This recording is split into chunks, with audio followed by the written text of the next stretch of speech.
تو پہلے یہ سوال پوچھا گیا کہ جناب یہ نیب قوانین کے اندر کوئی نئی ترمیم کی گئی ہے، تو جس پہ خواجہ حارث صاحب نے کہا کہ میری اطلاعات کے مطابق مزید ترامیم کی گئی ہیں، اور اس کے بعد پھر خواجہ حارث نے ان ترامیم سے متعلق تفصیلات عدالت میں جمع کرائیں، جس پر جسٹس اعجاز الاحسن صاحب نے کہا کہ شاید پہلے 50 کروڑ والی بات نہیں تھی لیکن اب شامل کی جا چکی ہے، کیا یہ ترمیم جو کی گئی ہے وہ صدر پاکستان کے پاس منظوری کے لیے بھیجی گئی ہے؟ اور یہاں پر آ کر وہ ایک ایسا مرحلہ شروع ہو جاتا ہے جس کے اوپر ذرا تفصیل کے ساتھ گفتگو کرنے کی ضرورت ہے، کیونکہ آپ کو پتہ ہے کہ پارلیمنٹ پروسیڈنگز کے اندر یہ بات طے شدہ ہے کہ جو بھی قانون نیشنل اسمبلی سے منظور کیا جائے گا اور اس کے بعد سینٹ اس کی منظوری دے گا، پھر وہ قوانین چلے جاتے ہیں صدر صاحب کے پاس اور صدر صاحب اس کی منظوری دیتے ہیں یا اس کو مسترد کر دیتے ہیں یا اس کے اوپر اعتراضات اٹھاتے ہیں۔ وہ اعتراضات کے ذریعے اس مسودہ قانون کو واپس بھیج دیا جاتا ہے پارلیمنٹ میں، جہاں پر پارلیمنٹ کا مشترکہ اجلاس اس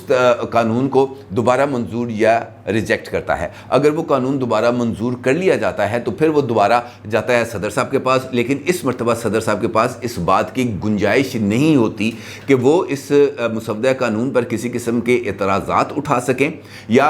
اس کو واپس بھیج سکیں۔ اس مرتبہ صدر صاحب دستخط کریں یا نہ کریں، قانون منظور ہو جائے گا اور 72 گھنٹے کے اندر اس کا یہ طے ہو جائے گا کہ جناب اس قانون نے اب اس کا گزٹ نوٹیفیکیشن ہونا ہے، اور اس کے بعد اس کا گزٹ نوٹیفیکیشن ہو جاتا ہے۔ اب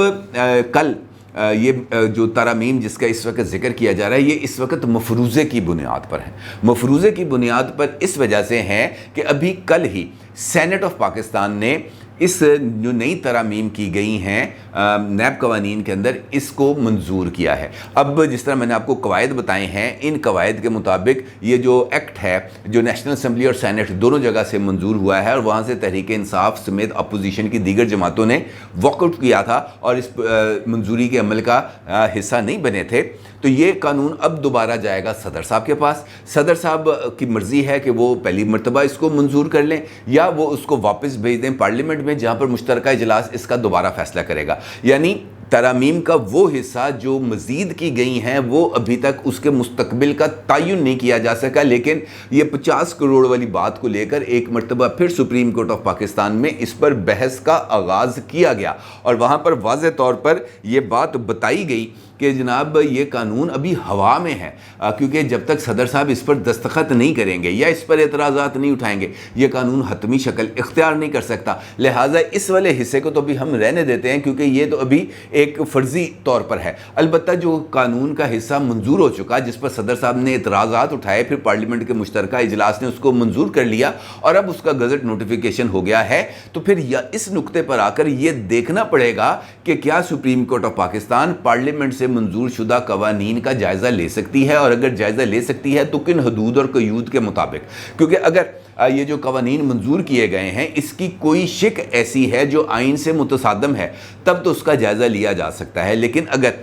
قانون آئین کے ڈھانچے کے عین مطابق ہے تب اس کا جائزہ نہیں لیا جا سکتا۔ اس موقع پر جسٹس اعجاز الاحسن صاحب کی طرف سے یہ سوال اٹھایا گیا اس موقع پر کہ جناب یہ جو 2022 میں ہونے والی ترامیم کا اطلاق 1985 سے کیا گیا ہے، ماضی سے اطلاق ہوا تو سزائیں بھی ختم ہو جائیں گی اور جرمانے بھی واپس ہو جائیں گے، اس طرح تو پلی بارگین کی رقم بھی واپس کرنا پڑے گی۔ کیا پارلیمان اپنے یا مخصوص افراد کے فائدے کے لیے قانون سازی کر سکتی ہے؟ اگر دیکھا جائے تو یہ ایک ویلڈ اعتراض ہے یا ویلڈ ریمارکس ہیں اب معزز جج صاحب کے کہ جناب یہ بات درست ہے کہ اگر قانون آپ نے 222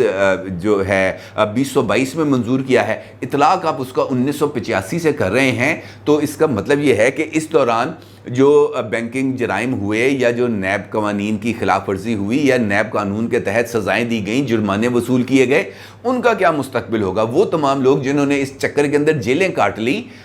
وہ جو ہے اس سے اب اس کو کیسے ہم پروسیس سے نکال سکتے ہیں؟ وہ تمام افراد جنہوں نے اس سارے پروسیس کے اندر پلی بارگین کی، نیب کو پیسے دیے اور اس کے بعد انہوں نے آزادی حاصل کی، پھر انہوں نے مقدمات بھی بھگتے، وہ لوگ کدھر جائیں گے؟ وہ کیا پلی بارگیننگ کے پیسے واپس کیے جائیں گے؟ اس موقع پر یہ نقطہ بھی اٹھایا گیا کہ کیا بہتر نہیں ہوگا کہ پروسیکیوٹر جنرل نیب کو بلایا جائے اور ان سے اس معاملے پر جو ہے ان سے کہا جائے کہ آپ اس معاملے پر اپنا موقف دیں اور دلائل دیں، اور اگر دیکھا جائے تو اس موقع پر یہ والا معاملہ زیادہ جو ہے مناسب نظر آ رہا ہے۔ البتہ جسٹس منصور علی شاہ صاحب کا یہ کہنا تھا کہ پارلیمنٹ آئین کے تابع ہے. آپ کی دلیل ہے کہ آئین کے بنیادی ڈھانچے کے متصادم ترامیم ہو نہیں سکتی. میں ذاتی طور پر اس دلیل سے متفق نہیں ہوں. یہ بھی بتائیں کہ نیب نے ملکی معیشت میں کیا حصہ ڈالا. اب یہ کچھ کویسچنز ہیں جو supreme court of Pakistan raise کر رہی ہے، اور اب اگلی سماعت جو 19 اگست کو ہونی ہے، اس سماعت کے اندر یہ جو وکلاء ہیں انہوں نے اس کے اوپر جواب دینے ہیں. اب بنیادی طور پر اگر دیکھا جائے تو نیب قوانین کے اندر جو تبدیلی ہے، عمران خان صاحب خود جب وزیر اعظم تھے تو وہ اس بات کی خواہش رکھتے تھے، بلکہ انہوں نے نیب کا ایک ترمیمی آرڈیننس کو منظور بھی کیا تھا، اور جس کے ذریعے ان کا یہ اعلان کیا تھا کراچی کے اندر کاروباری افراد کے ساتھ ایک تقریب سے خطاب کرتے ہوئے کہ میں نے صدر صاحب کو کہہ دیا کہ ایک آرڈیننس جاری کریں جس کے ذریعے نیب کاروباری افراد کے اوپر ہاتھ نہیں ڈالے گا. اور پھر اس کے بعد کوشش کی گئی کہ نیب قوانین میں ترامیم کی جائیں، لیکن وہ ترامیم ہو نہیں سکیں. اس کا مطلب یہ ہے کہ جب عمران خان صاحب اقتدار میں تھے وہ یہ خود چاہتے تھے کہ نیب قوانین کے اندر تبدیلیاں کی جائیں، لیکن جب وہ اپوزیشن میں گئے تو وہ نیب قوانین میں تبدیلیوں کے مخالف ہو گئے، اور ان کا یہ ماننا ہے کہ موجودہ حکومت تو لیجسلیشن کر ہی نہیں سکتی. اب اگر حکومت کا یہ اختیار ہے، پارلیمنٹ کا یہ اختیار ہے کہ وہ قانون سازی کرے، تو اس کے راستے میں کوئی اب رکاوٹ ڈالے گا تو اس کا مطلب یہ ہے کہ ان کا پھر پچھلا موقف غلط ثابت ہو جائے گا. یعنی عمران خان صاحب جو کام خود کرنا چاہتے تھے وہ کام اگر موجودہ حکومت کر رہی ہے تو عمران خان صاحب کو اس پر اعتراض پیدا ہو گئے ہیں. اس کا مطلب یہ ہے کہ وہ کام جو وہ خود کریں گے وہ درست ہے، اور اگر وہ کام ان کا کوئی مخالف کرے گا تو وہ غلط ہوگا، وہ سزاوار ہوگا، وہ قصوروار ہوگا، وہ گنہگار ہوگا. اور اس قسم کی پولیٹکس پاکستان کے اندر ہم نے گزشتہ 8-10 سال سے اندر جب سے عمران خان صاحب کا سیاست کے اندر انہوں نے قدم جمانے شروع کیے ہیں، ان کی سیاست کا یہی ایک رخ سامنے آ رہا ہے جس کو دیکھا جائے تو وہ سارا جھوٹ اور بہتان کے اوپر ہی بیس کرتا ہے. وہ اس سے پیچھے ہٹنے کے لیے کسی بھی صورت تیار نہیں ہوتے، جبکہ حقیقی صورتحال سیاست کے اندر ان کی جماعت کے اندر اس قسم کی ہے کہ وہ خود کسی بھی اپنے لیڈر کی طرف سے آنکھیں دکھانے پر دبک کے بیٹھ جاتے ہیں اور اس کو فری ہینڈ دے دیتے ہیں. جس طریقے سے میں نے آپ سے گفتگو کے آغاز میں بتایا کہ شاہ محمود قریشی صاحب نے اس وقت عمران خان صاحب کو ایک مرتبہ پھر بلیک میل بھی کر دیا، اپنی بیٹی کو امیدوار بھی کھڑا کر دیا، اس کو ٹکٹ بھی جاری کرنے کی اناؤنسمنٹ کر دی، اس کی انتخابی مہم کا بھی آغاز کر دیا. اس بات کو سوچے سمجھے بغیر کہ ان کے اس فیصلے سے عمران خان صاحب کے نیریٹو پر کیا اثر پڑے گا، جنہوں نے خود اس بات کا اظہار کیا تھا جب وہ پرائم منسٹر تھے اور جب وہ بلدیاتی انتخابات کا KPK کے اندر پہلا مرحلہ ہار گئے تھے، جہاں پر اس بات کی شکایات ہوئی تھی کہ پاکستان تحریک انصاف کے عہدیداروں نے خود اپنی ہی جماعت کے اہل امیدواروں کو پس پشت ڈالا، اپنے بھائیوں، بیٹوں، بھتیجوں، بھانجوں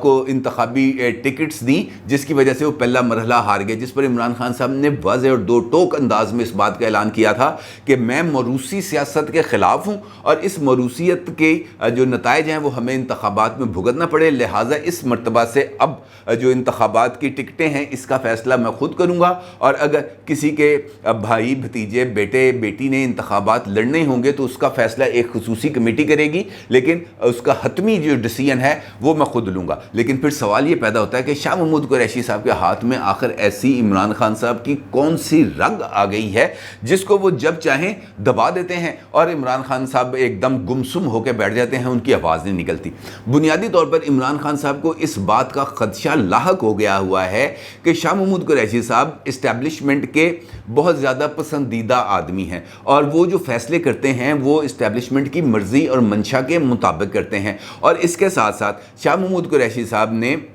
جس طریقے سے پیپلز پارٹی کے لیڈر خورشید شاہ صاحب کے ساتھ اپنی ایک ملاقات کو ایکسپلائٹ کیا عمران خان صاحب کو دباؤ میں لانے کے لیے، اس ملاقات کو اس طریقے سے پیش کیا اور اس ملاقات کے ذریعے سے خبریں کچھ اس طریقے سے لیک کروائیں کہ وہ بہت جلد تحریک انصاف کو چھوڑ کر جا رہے ہیں پاکستان پیپلز پارٹی میں. نہ صرف وہ جا رہے ہیں بلکہ ان کے ساتھ جنوبی پنجاب کا جو پاکستان تحریک انصاف کا پورا چیپٹر ہے وہ بھی پاکستان پیپلز پارٹی کے اندر شمولیت اختیار کر لے گا، جس کو عمران خان صاحب نے اپنے لیے خطرے کی گھنٹی سمجھا. اور اس کے بعد شاہ محمود قریشی صاحب نے جس وقت یہ پنجاب میں تبدیلی کا عمل جاری تھا، جب یہاں پر عمران خان صاحب نے پہلی مرتبہ پرویز الہی صاحب کو چیف منسٹر بنا کر ان کو جتوانے کی کوشش کی تھی اور یہاں سے 20 اراکین اسمبلی